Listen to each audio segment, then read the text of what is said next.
Aloha, blessed day. My name is Athena Rose and I'm speaking to you from the banks of Bear Creek here in Southern Oregon. About 3 years ago, a really devastating fire came through and burned down a lot of homes in this area and also changed the landscape, and it's been really interesting to see it come back, in a different way. And fire has that ability to do that. Fire is a natural element that happens frequently in nature to purify and to reset a landscape and to allow for more growth. And so I've been thinking about that a lot lately. Actually, we just had our first rain in a long time, and there were wildfires nearby, but those wildfires have been put out now because of the amount of rain we got. And it started in Shasta when I was down there yesterday. And yeah, just really grateful for the water element coming in and balancing and clearing the smoke. And we have blue skies today and it's really beautiful and the wind is blowing and it feels really good. Yeah, it feels really fresh, how water and fire work in tandem like that. It's really beautiful. Balance, the way they balance each other out. And I'm finding that, yeah, there are many ways in my life when I can utilize and call upon those elements and balance the water and the fire within me, because we all have those elements within us, live within us. And at times we can feel more fiery and more activated and more motivated, and at other times we can feel more watery and more calm and more gentle. And yeah, so today I'd really like to speak to a Facebook post that I put online that received a lot of attention and a lot of feedback. And that post was a share that I put out there about my childhood, how when I was a child I hid in my closet, and because the world was just too overwhelming for me. And I found sanctuary inside that dark place, and it felt safe to me.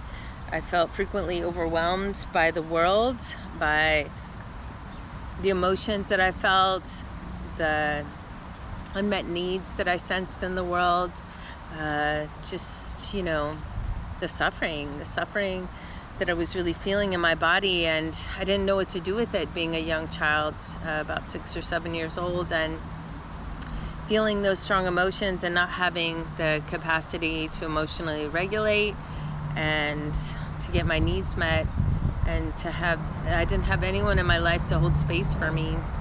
And I've had to learn over time, now I'm 47 years old, to hold space for myself.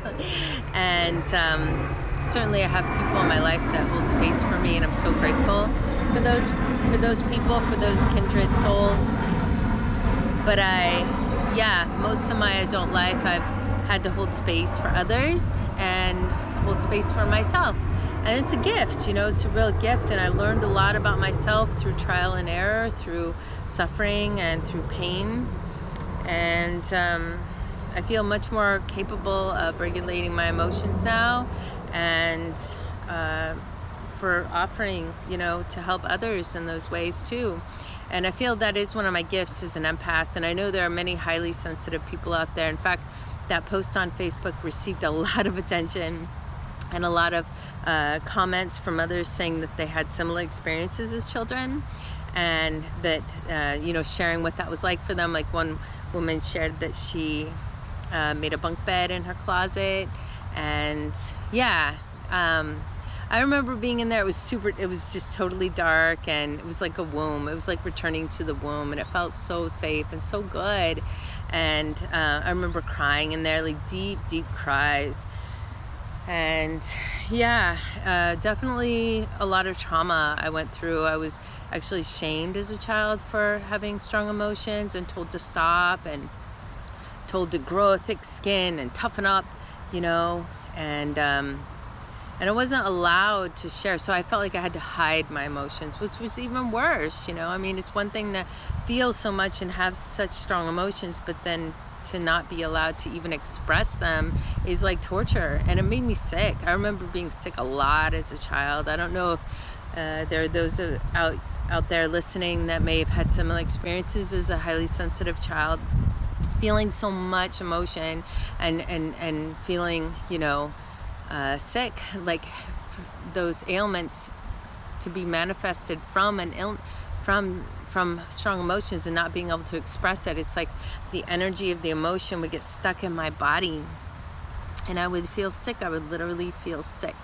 And I still experience that, but to a lesser degree, because I've learned skills and tools and tricks to allow my emotion to flow. And I feel that crying is extremely helpful and cathartic and necessary for many of us. And I'm moving the energy in certain ways. I frequently go towards water to get in, to swim, to release, to shed, to wash, to purify strong emotions, to purify my auric field. And I also really enjoy working with the fire and kind of like sweeping off and shedding, you know, those old layers and throwing it into the fire, right? Like that.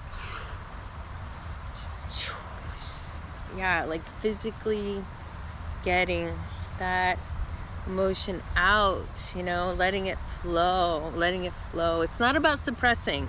It's about really about letting the energy move through. And a sister recently shared that emotion is energy in motion. I love that reflection, that it's energy in motion. So I'm like a conduit for energy, right? My capacity, my ability, my strength, my gift is to move energy in the collective, move it through my body and move it out and allow it to be transmuted and transformed through this vessel. So really, I do frequently call upon the fire to help me transmute and transform energy. And then I go and I soothe and I bathe myself in that soothing mama ocean energy wherever I am. You know, it was the lake up at Shasta the other day. It's the ocean out in Hawaii when I'm there. It could be the rain, it could be a shower, it can be a bath, you know. I frequently love going to hot springs, to well springs, to places where the water is just so helpful and conducive to healing and resetting and rejuvenating and recharging. So I pray that you find those places, those sanctuaries for yourself as well. And if you have an experience that you remember as a child, because it really is this inner child work that we're doing right now, and recognizing the inner child and honoring the inner child and valuing, you know, and nurturing that inner child. So I do that for myself through what I just shared, you know, through going to the water and being outside and sitting on the earth and crying and letting the emotions flow, letting them flow. Yeah. So please don't hold yourself back. Please find safe places to express yourself, because that's what's needed. We need to cry, we need to grieve, we need to let the energy move and flow. And I know there are many, many highly sensitive folks out there that are listening to this that need help, need support, and would like and would cherish, you know, someone to hold sacred space for them, a safe container for them to express themselves and talk about what they're going through and shift their perspective maybe, and shift their energy and just come to a place of stillness and calmness and centeredness within yourself. I do a lot of core work. I do a lot of breathing through my navel and moving the energy up and out through my root. And you know, I have so many techniques. I just love to share them with folks who are highly sensitive and who feel so much and don't necessarily have people in their life that they can express these emotions to or witness them in that and support them and hold space for them. So yeah, please reach out to me. I have a website, luminatedhearthealingarts.com.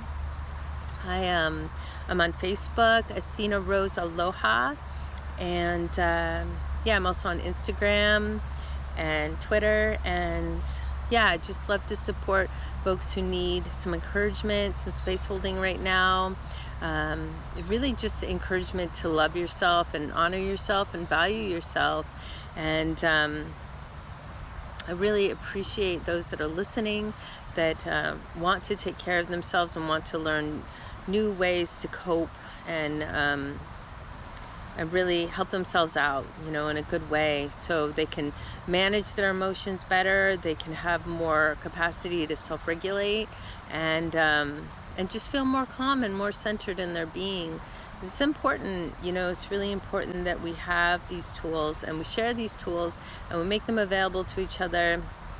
I have an online coaching business. I'm based out of Hawaii, but I travel frequently, and I'm in Oregon right now for a little bit. And yeah, I offer consultation over the phone, via Zoom, in person, email. I'm putting together a newsletter right now to talk about these subjects, and yeah, I'd love to hear from you. Please leave a comment here in the comment section telling me how you feel about this video and what resonates with you. I'd really appreciate that, and please subscribe to my channel. I'll be sending reflections frequently since I'm in Oregon right now and I feel very activated here. And yeah, I just really love to support and love to hear from folks and love to connect with others who are doing similar work for themselves or for others. And may we all be a blessing to each other. May we hold space for each other. May we listen deeply to each other. May we help each other out, really encourage at this time. We're in fiery times, and that's a good thing. There's a lot of transformation and purification happening, but it also means that we have to find ways to balance that detox, that purification, that fiery burning away and transmutation of energies of what no longer serves, old paradigms, old concepts, ways of viewing the world, old perspectives that no longer serve, and balance that with time outside and quiet and calm. It's like a woman in labor, a mother in labor when she's giving birth. There's pauses, there's times in between contractions where she can just rest, just have that respite. And we need to make space in our life for this. Otherwise we will get burnout, we will create self-harm, we will end up getting sick, and I wouldn't want that for anybody. So let's keep our health and wellness up, and let's find balance, and we can help each other and encourage each other. I know things that you don't know necessarily, you may know things that I don't know. We can tune into each other, we can connect, we can hold space for others, we can love deeply, we can be supportive at this time. That's how we can use our gifts as empaths. But of course, if we help others out too much without helping ourselves out first, it can be to our own detriment. So I would encourage you to make yourself the priority. Make yourself the priority. That's my whole mantra. Make myself the priority. Self-love, self-attention, self-validation, self-appreciation, self-realization. It's really about coming home to yourself, going within, checking in. How am I feeling? What's up for me? How can I move through this? Journaling is a good way. It's really, there's so many tools, and I'd love to share them with you. You don't need to suffer. Please don't continue to suffer. We have community for a reason. I'm here. I feel called. This is my life's mission, is to help others really take care of themselves and really nurture themselves. So thank you so much for listening to this message, and may you feel blessed in every way. May this day greet you in a good way, and thank you so much for loving yourself and for paying attention to your needs and taking good care. Aloha.